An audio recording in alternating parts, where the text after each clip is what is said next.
Est-ce que vous avez entendu parler déjà des psaumes des degrés ou des psaumes des montées? Cette série de psaumes que l'on trouve dans nos Bibles à partir du psaume 121 jusqu'au psaume 134. On les appelle psaumes des degrés ou psaumes des montées parce que c'était les pèlerins venus de toute la diaspora à Jérusalem qui chantaient ces psaumes.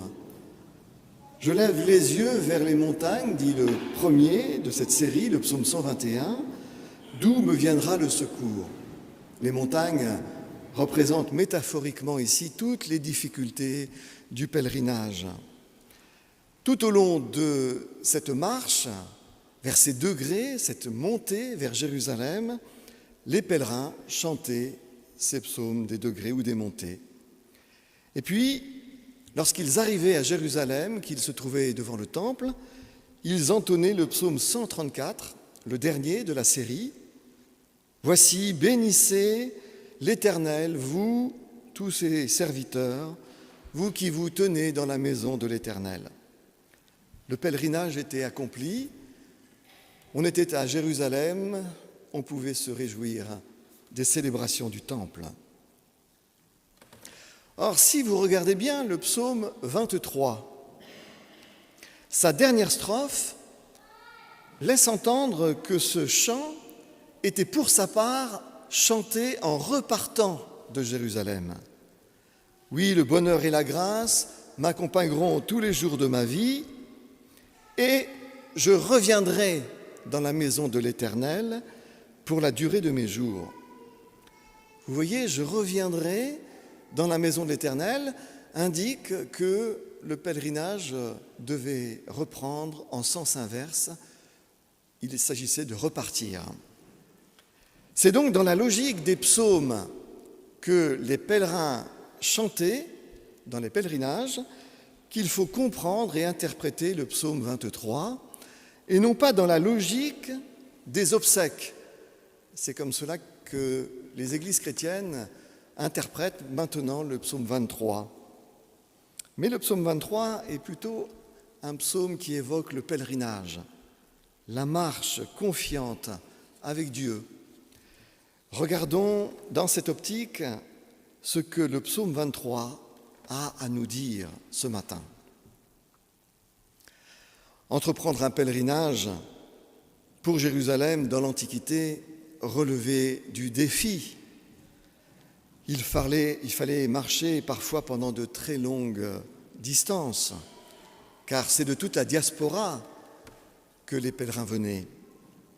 Il fallait parfois naviguer sur des embarcations plus ou moins sûres, marcher sous un soleil harassant, trouver des abris protégés pour la nuit, éprouver la soif, parfois la faim, franchir le dénivelé des collines ou des montagnes, et éviter, bien sûr, les bêtes féroces, les animaux sauvages, et encore pire que les animaux sauvages, les bandits de grand chemin qui se tenaient dans l'ombre, prêts à fondre sur les malheureux pèlerins insouciants.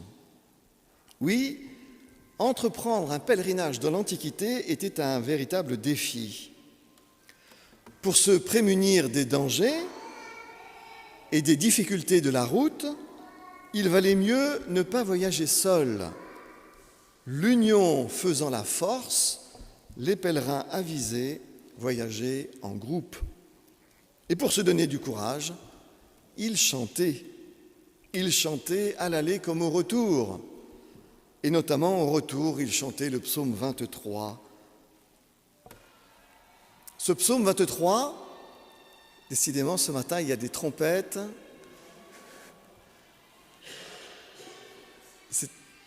On va les laisser passer. Ces trompettes, c'est quoi? Un portable qui sonne?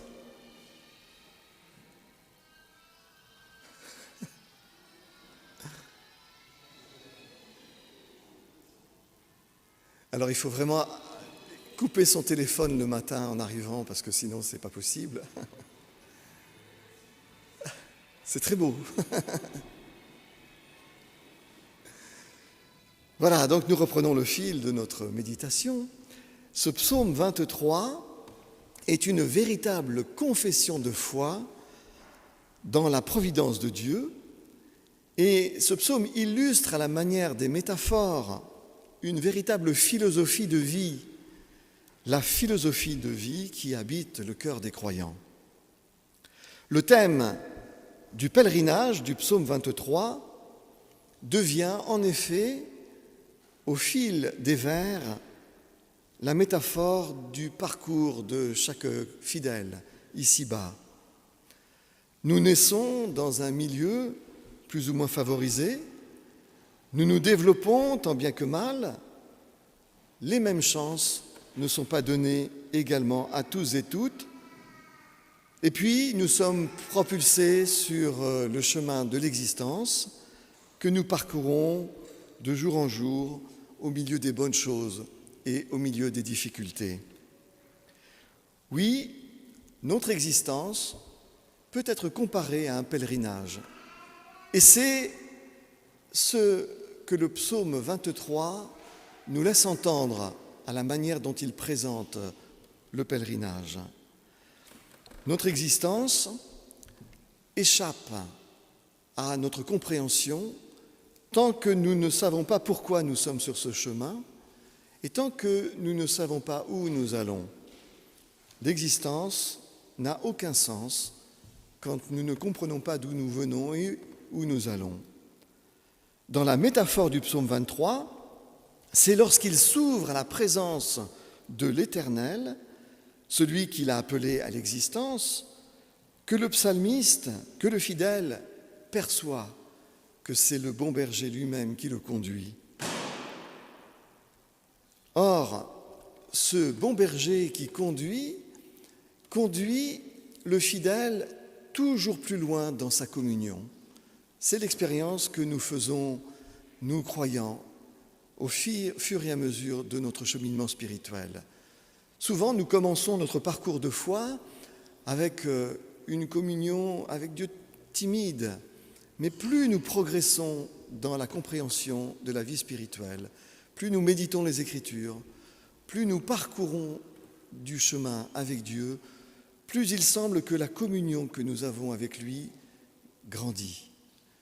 Et cette communion qui ne cesse de grandir est une promesse que nous nous destinons vers une pleine communion avec Dieu.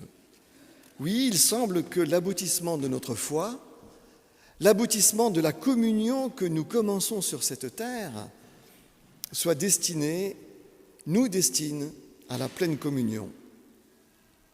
Évidemment, quand nous tenons ce langage, nous tenons un langage mystérieux. La pleine communion avec Dieu est indicible.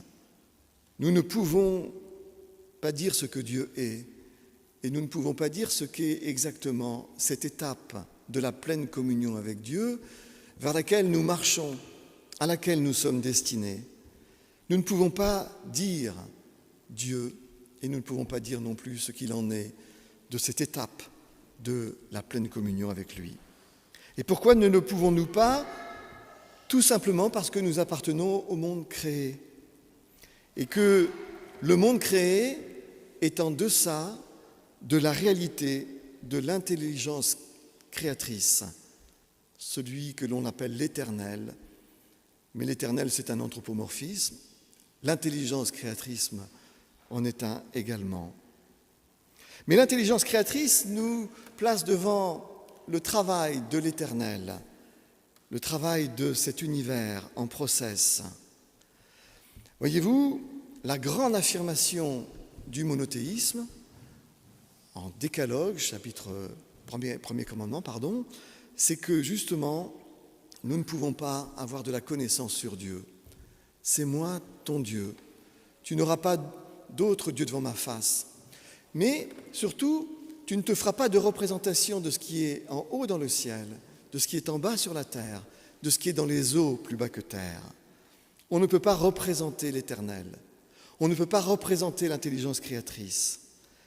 Et donc, pour parler de cette étape, après le parcours terrestre, de la pleine communion avec Dieu, les auteurs bibliques ont recouru à des métaphores. a un langage symbolique. Le symbole donne à penser, disait le philosophe Emmanuel Kant. Le symbole donne à penser. Je vous ai déjà parlé de ce petit proverbe chinois, dit-on, qui dit que lorsqu'un index pointe vers la lune, l'insensé regarde l'index. Nous ne pouvons pas parler de Dieu objectivement, mais nous pouvons en parler au travers des symboles, exprimés, figurés par des métaphores. Et dans le psaume 23, le psalmiste aperçoit l'étape de la pleine communion avec Dieu par le symbole de la maison de l'Éternel. Le temple de Jérusalem devient pour le fidèle le symbole de sa communion. Quoi de plus logique, me direz-vous, puisque un temple, c'est un lieu de prière et donc de communion, c'est un Dieu qui manifeste publiquement la présence de Dieu.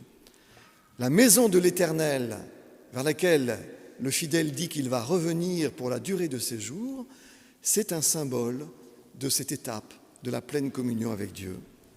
Jésus reprend cette figure de la pleine communion avec Dieu par la maison de l'Éternel en disant, lui, que c'est la maison du Père. Et l'apôtre Paul, lui aussi, parle d'un édifice qui nous est réservé dans les cieux. Paul dit que notre corps est comme une tente, une habitation provisoire, mais que dans les cieux, il nous est réservé un édifice qui n'est pas fait de la main des hommes. Et vous voyez, nous retrouvons encore cette figure.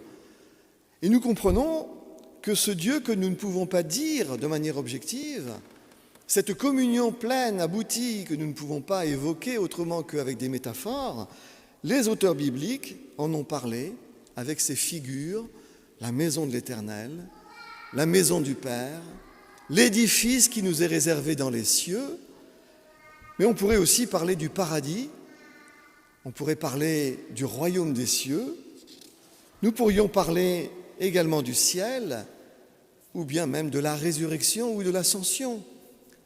Tous ces langages sont des langages métaphoriques pour nous parler d'une étape, d'un aboutissement après notre cheminement sur la terre.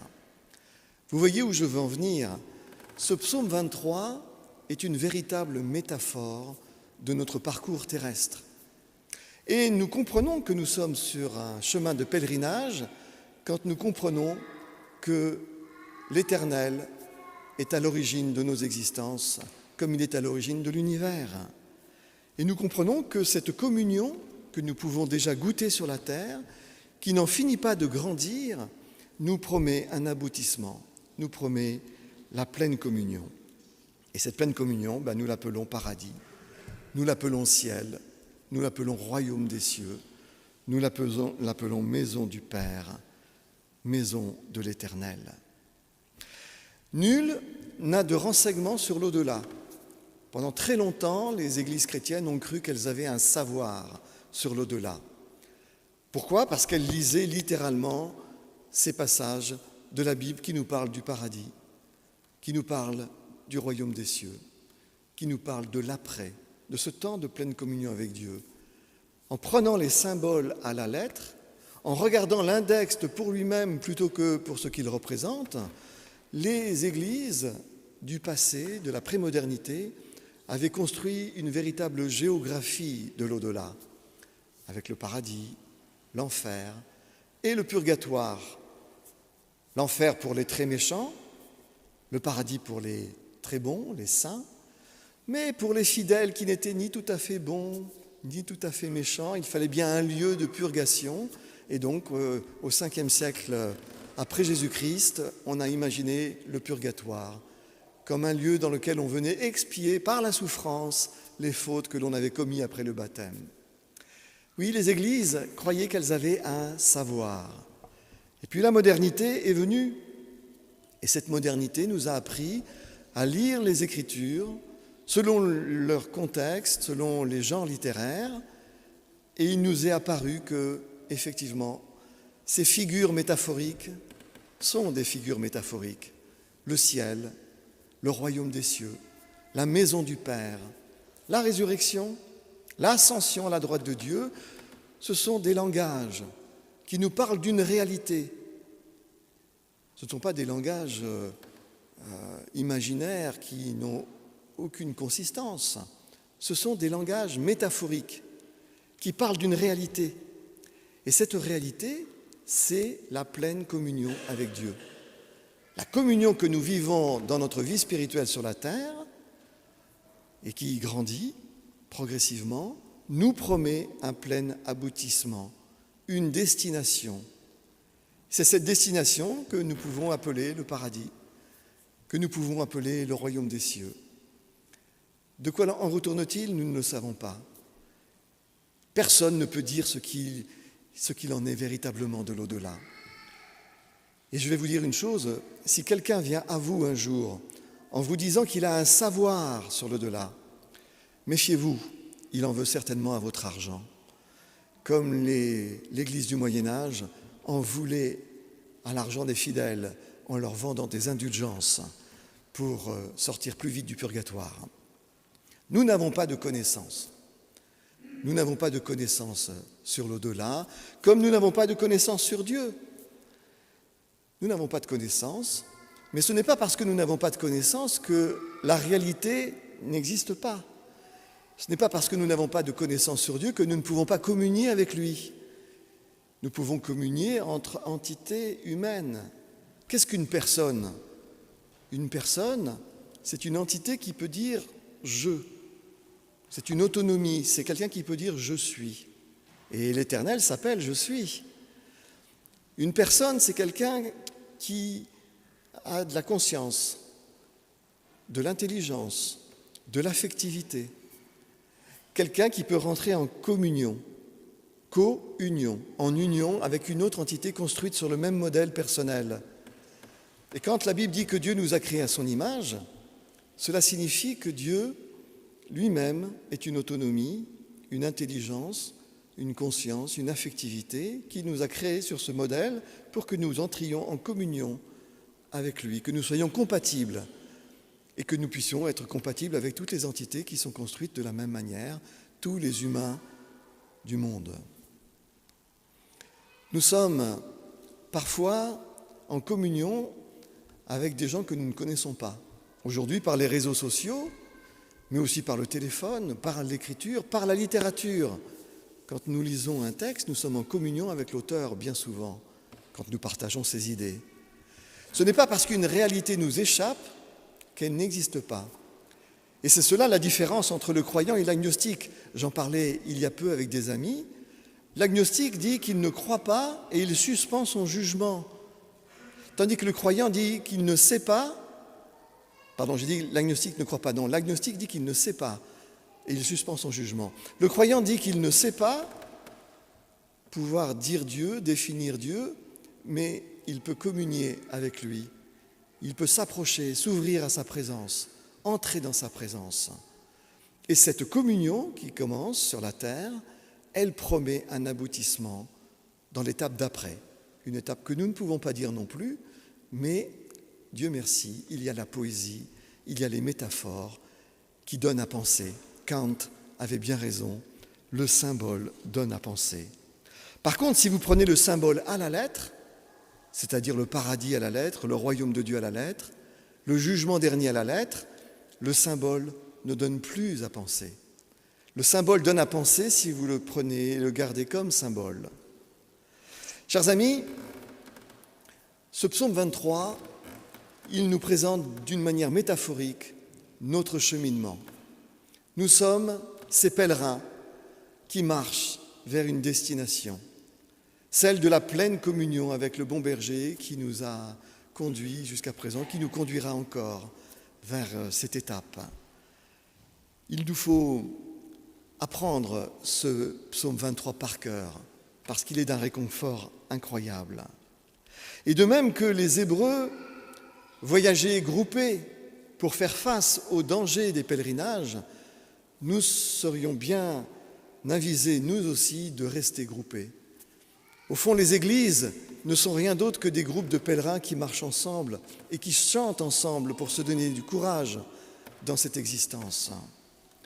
Et de même que les pèlerins ne se laissaient pas démonter par les longues marches, par les navires plus ou moins fiables, par la menace des animaux sauvages, des bandits de grand chemin, nous aussi, nous ne nous laisserons pas démonter, mes amis, par les dangers du chemin. Nous continuerons à chanter ensemble, à veiller les uns sur les autres pour que nous puissions nous encourager dans cette marche vers la pleine communion avec Dieu. Oui, que ces mots du psaume 23 soient nos mots, que nous puissions nous les approprier en disant « L'Éternel est mon berger, je ne manquerai de rien. Il me fait reposer dans de verts pâturages, il me dirige près des eaux paisibles, il restaure mon âme, il me conduit dans les sentiers de sa justice à cause de son nom. Quand je marche dans la vallée de l'ombre de la mort, là où les bêtes fauves et les bandits sont tapis, je ne crains aucun mal, car tu es avec moi. Ta houlette et ton bâton, voilà mon réconfort. La houlette, c'est pour rattraper la brebis par le collier ou par la patte. Le bâton, c'est pour la défendre contre les prédateurs. Ta houlette et ton bâton, voilà mon réconfort. Tu dresses devant moi une table en face de mes adversaires. Tu oins d'huile ma tête et ma coupe déborde. Oui, le bonheur et la grâce m'accompagneront tous les jours de ma vie et je reviendrai dans la maison de l'Éternel pour la durée de mes jours. N'est-ce pas une confession de foi pour tous les jours, pour nourrir notre pèlerinage? Je vous laisse ces mots. Amen.